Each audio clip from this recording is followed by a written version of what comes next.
Section 1. You will hear a woman telephoning a doctor. First, you have some time to look at questions 1 to 4.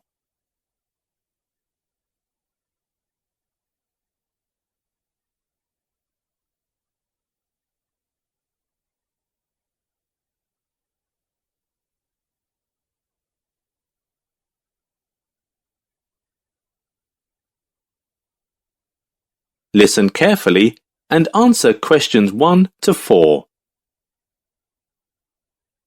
Good morning, Dr. Smith speaking. How can I help you? Well, I've been getting headaches frequently, so I'd like to get some advice. Okay. Firstly, how did you hear about us? My friend Mrs. Harris told me that you did some good work for her a couple of years ago. Do you remember? Oh, yes. I remember Mrs. Harris. I appreciate her compliment. So, tell me about your headaches. The headaches usually last about a week. Sometimes it is so severe that I can't continue my work. Could you tell me what is going wrong? Sorry to hear that. We will have to look further into this. I want to know, did you have headaches before? No, I didn't suffer headaches previously. I've just been having them recently. Perhaps for 3 months or so? I see. Well, I suggest that you should have an optic examination first. Before you hear the rest of the conversation, you have some time to look at questions 5 to 10.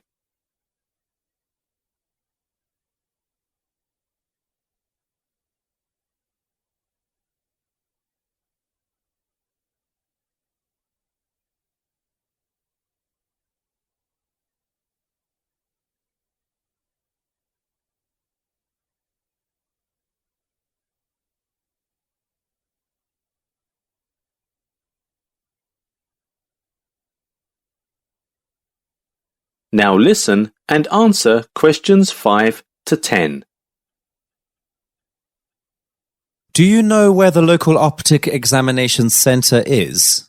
No, I haven't been there before. Would you please tell me how to get there? Of course. From here, you go along Shore Lane. You will see some crossroads, but remember to take a turn on the third one. Then go straight down Bridge Street. Keep going and then turn left at the first traffic light. It is right there. Got it. Now, what I'll do is fill in a form with you to find out a little bit more about your medical history and so forth. Okay, thank you. So first of all, can I take your name? It's Anu Bhatt. Could you spell it, please?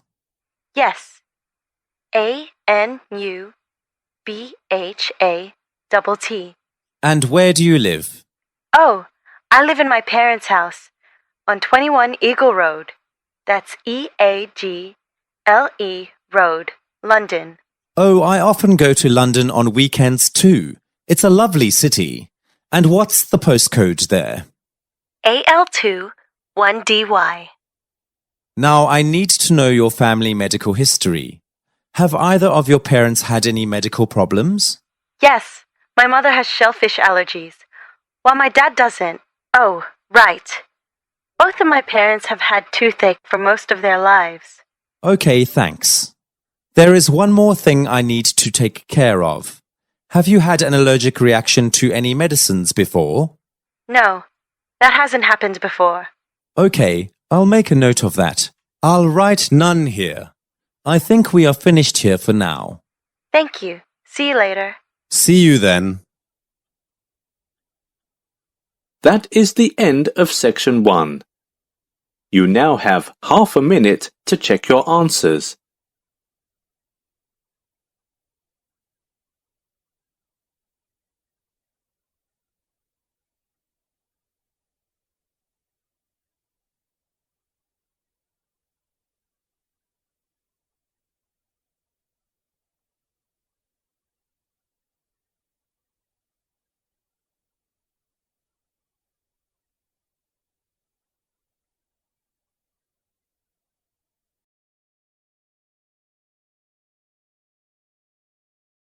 Part 2. You will hear a man talking to a group of new students about the campus. First, you have some time to look at questions 11 to 15.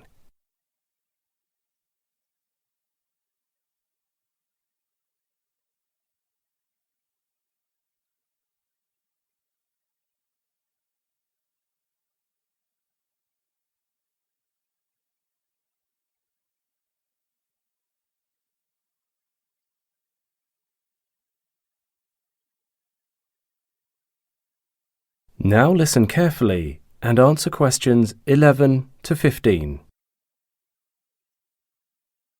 As you will have noticed upon entering the main campus, the area is quite vast.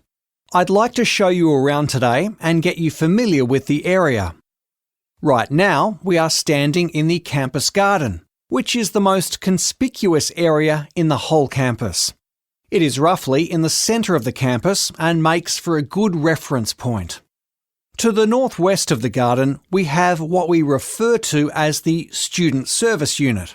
This is where you can find course information, lodge complaints about registration, receive grades and conduct other administrational tasks.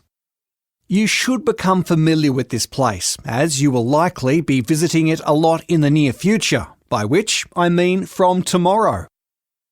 To the southeast of the garden, near the south gate, we have quite a vibrant venue for both sports and concerts, and it provides over 5,000 seats. You can find a lot of posters on the billboard nearby advertising upcoming activities. We usually organise at least one big event each month and have a few regularly scheduled activities that are open to all students on weekends. Take the lane leading to the northeastern corner of the campus and you will find a new building at the end. It's where trained staff are ready to cater to your health needs and give advice for any health-related problems that you might have. Just to let you know, the first floor is for physical checkups, while the second floor is for consultations. If you're from abroad and need help, you'll need to go to the building directly adjacent to the campus garden. Go straight to the second floor, where we have staff there to assist you. By the way, that building is also where we hold most of our international conferences and seminars. It's a great place to listen to experts share their experience. I highly recommend it. For those who need to find a place to live on campus, you can go to the accommodation office. Please note that we have closed the old office, which is directly to the west of the campus garden, as it is too small. The larger building right next to the cafe is where the new one is located. I am aware that some students have yet to receive their room keys. This is probably because you have not provided us with your proof of payment and identity card yet. Please don't worry though. I can assure you that there are enough rooms for everybody. Before you hear the rest of the talk, you have some time to look at questions 16 to 20.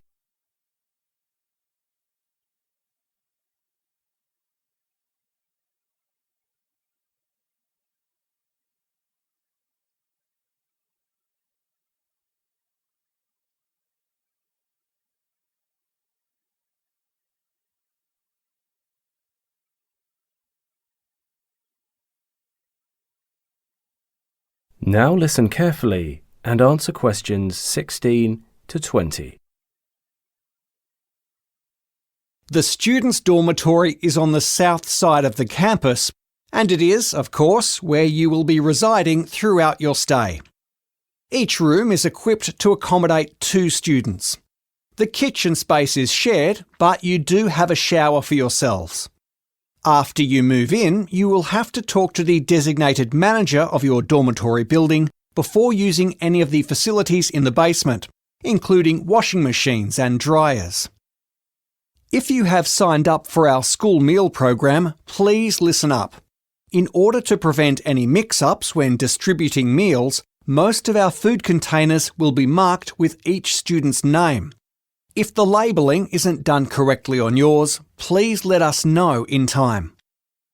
You should be aware that last semester we had some incidents involving theft in the dorms, As such, we've implemented some new policies this year to upgrade our security services.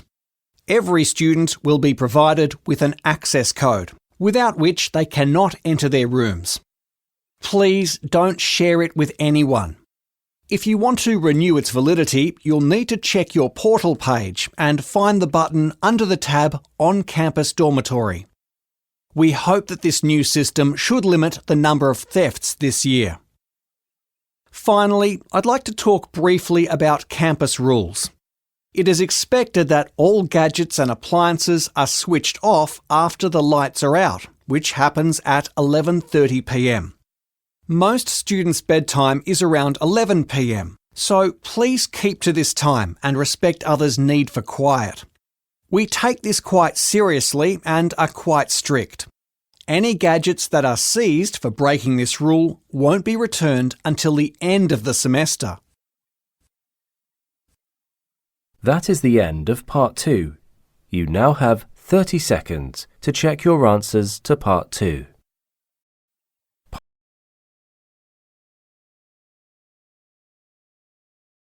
Part 3. You will hear a tutor named Mr. White discussing with his student Natasha about a draft of a field trip. First, you have some time to look at questions 21 to 26.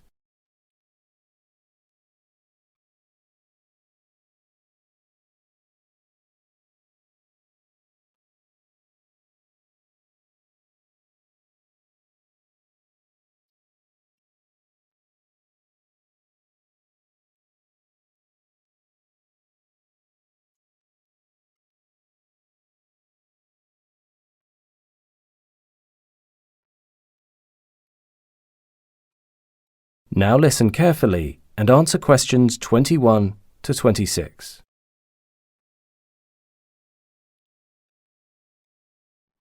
Hello, Natasha. Come on in. Sit down. Thanks, Mr. White. Did you manage to look over the draft of my field trip report? Yes, and I have a few observations and some things I would like to see revised. I see. Feedback is always appreciated, positive or negative. May I ask, what was your motivation in completing this report? If you want extra credit to go towards your final grade, I'm afraid it doesn't work like that. Not at all. I wasn't sure which aspect of science I wanted to study and thought this might help me focus. After this field trip, I've realised that geology is a field I would love to be involved in, and I've signed up for a course next term. And actually, having worked on the draft, I've learned that I need practice at writing reports like these. I can't argue with that. Geology is one of my favourite subjects too, but I don't advise using this report as a basis for any further assignments. The details you've included are informative, though your organisation is relatively poor. I will take that down. How do you feel about the introduction? It's not bad at all, but you need to follow it through in the main part of the essay. The school website has many essay templates you can use, including the ones for a scientific report, which is what you need here. I'd like you to download one and revise accordingly. Can you do that? Yes, and I am thinking about adding more details to make the report more convincing. Do you have any advice? Well, actually, I don't think it's necessary to do that. Your choice of survey site was an interesting one. Was there a reason you chose this particular site? We have a map in the lab which is marked with all the sites in the local area that are geologically and geographically noteworthy, but yours wasn't one of them. Knowing they had been repeatedly studied by geography students, I wanted to try somewhere different. I believe every place is geologically unique, so I closed my eyes and stabbed the map, then looked for the nearest open site. Fortunately, it was easily accessible. Interesting. What did you hope to gain from your field trip? Surprisingly, the grasses in the area you chose are quite dense, though the soil is somewhat sandy. Were you thinking of finding out any special properties in the soil that may cause this? Not particularly. I'm very interested in the elements that make up different soil types, and the dunes have always captured my interest because of the sand content. As an added bonus, I was also able to try out a number of the soil testing techniques you've been coaching us in. I noticed you've also incorporated some of your fellow students' data in your report. Yes, in an effort to make my own findings more accurate, I thought it is wise to get a broader view by merging their data with mine. Good idea. Your report is reasonably comprehensive. Incorporating others' findings like this also enables you to compare your methods with other people's. Yes, I thought that would be beneficial. I note that you've included quite a detailed map of the site. How did you go about drawing that? I'm assuming you took photographs and used a graphics program. I took a satellite image with me to the viewing platform at the Dunes Visitor Centre. I can see the whole area from up there. Then I marked in the details I could see. Some of my classmates just copied the local map with tracing paper, but I didn't feel it was detailed enough. Before you hear the rest of the discussion, you have some time to look at questions 27 to 30.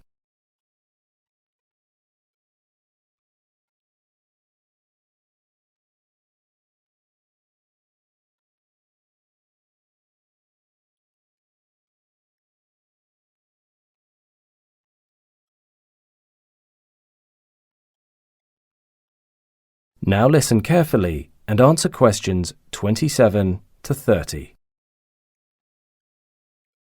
What equipment did you use to survey the site? I predominantly used the soil pH test kit you recommended, but it's quite technical and I found it difficult to use. There were so many buttons and I didn't know which ones to click. It is somewhat complex since it's quite professional, but a bit of training would help. Now, your data collection sheet has some issues. I know it's a bit disorganised, isn't it? What should I do? Begin with the main topic, then put all the variables that you need in separate columns and use a fresh line for each sample. OK, I'll do that. I thought my literature review was good though, clear and comprehensive. It didn't really give a full picture, and you neglected some parts which are important. I recommend you gather a greater selection of materials. There are some excellent books and papers I can recommend to you on the subject. Oh, that would be very helpful. How do you feel about my notes based on conversations with local residents? You know, about their experience of growing different plants in similar soil types. It's always a good idea to incorporate some real-world experiences in a report like yours. I wasn't sure whether it's redundant, but I learned a lot. It's an established research method. It took a long time, though. Next time I should limit the number of questions I ask or get someone to help transcribe the recordings. You'll be asking for a research assistant next.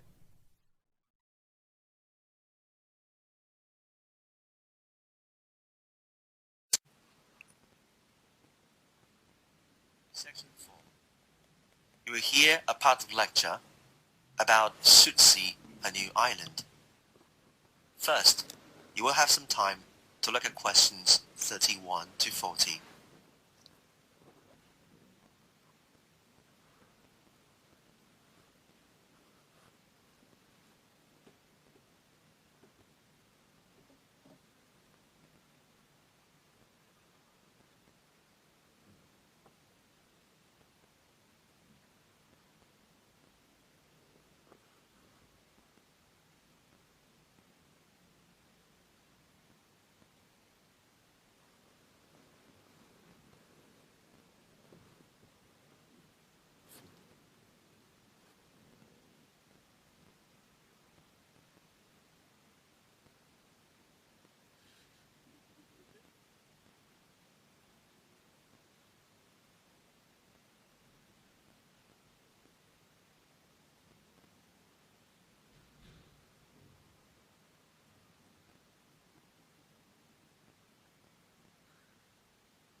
Sutsea Island, located in the southern coast of Iceland.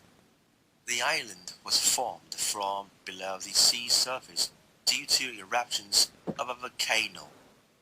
The process was recorded in 1963.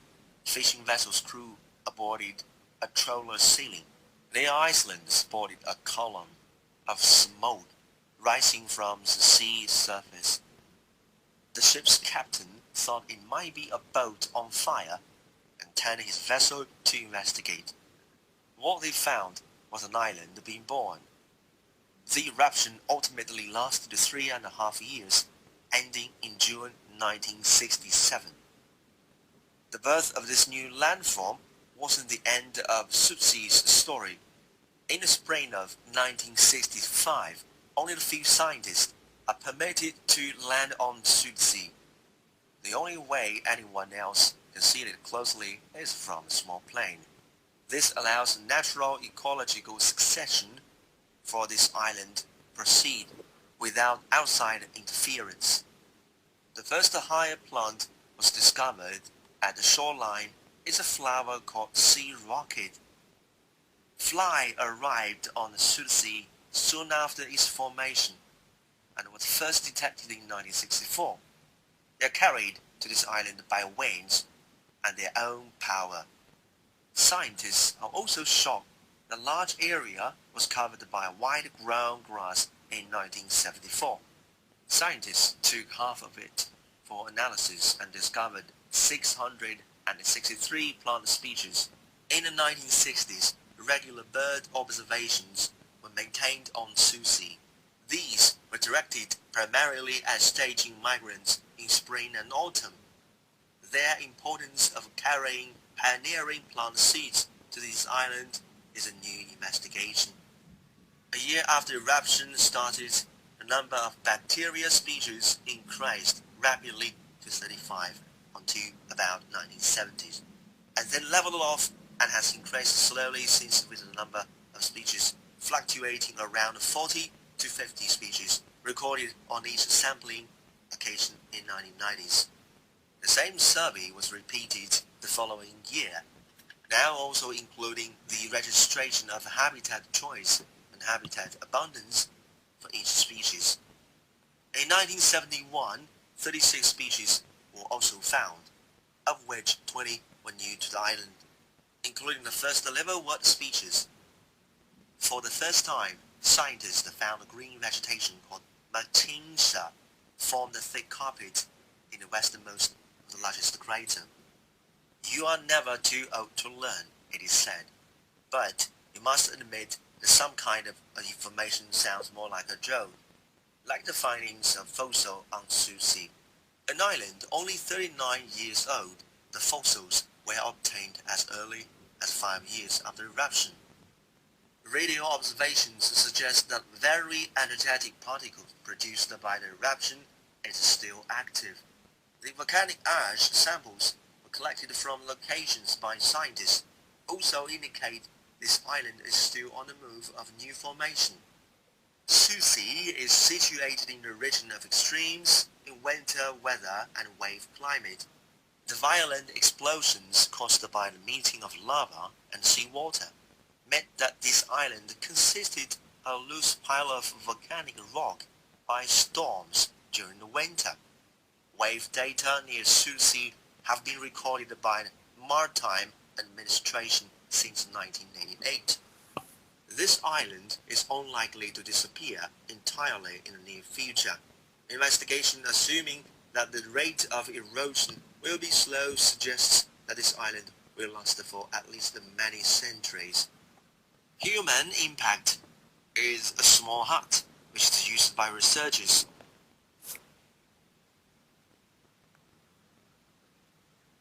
while staying on this island.